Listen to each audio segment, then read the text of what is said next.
The U.S. and China may have come to a temporary truce, pausing additional tariffs. That was the news yesterday. But the same cannot be said for the U.S. and the EU. President Trump is now threatening new tariffs on $4 billion worth of goods made in the EU. So you might ask, what goods and why? Our own Jessica Smith is live in D.C. with the answers.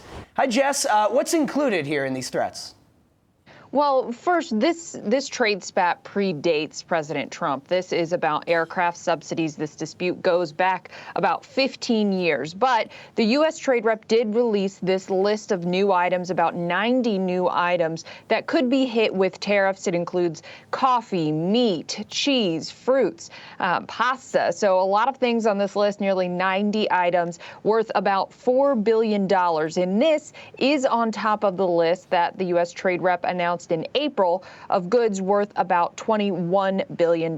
Now, this is completely separate from the president's efforts to get a new trade deal with the EU, his auto tariffs threat, but it could make the situation a little more tense. But what this is about is aircraft subsidies. There is a WTO dispute about subsidies that the EU gives to Airbus and that the U.S. gives to Boeing.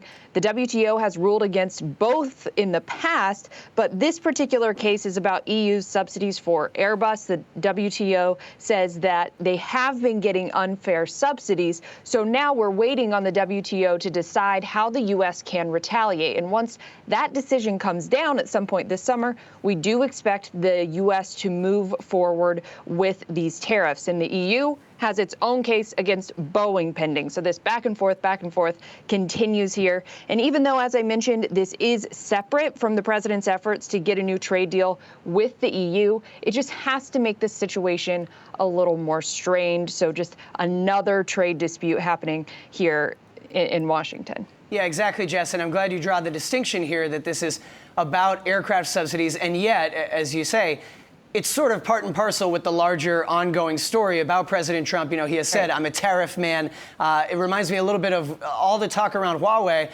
and everyone careful to draw the distinction of, well, this is separate from the ongoing trade war with China. And yet it really has become wrapped up in the same issue and doesn't feel so separate anymore. Right. And just when you have this happening in the background of these talks with the EU, that doesn't make it any easier. And the EU and the U.S. have been trying to come to a trade deal since last summer. They've really been working towards getting something on paper, but they haven't really made much progress. And we'll see how things play out, what the WTO decides, and then if the EU moves forward with their plan to retaliate or their plan to take on the subsidies that Boeing gets. So it just keeps going here. We'll see what happens. All right. Yes, it does. We will see, and we'll check back in with you soon. I believe once more, Jess, before the holiday. Thanks. Sounds good.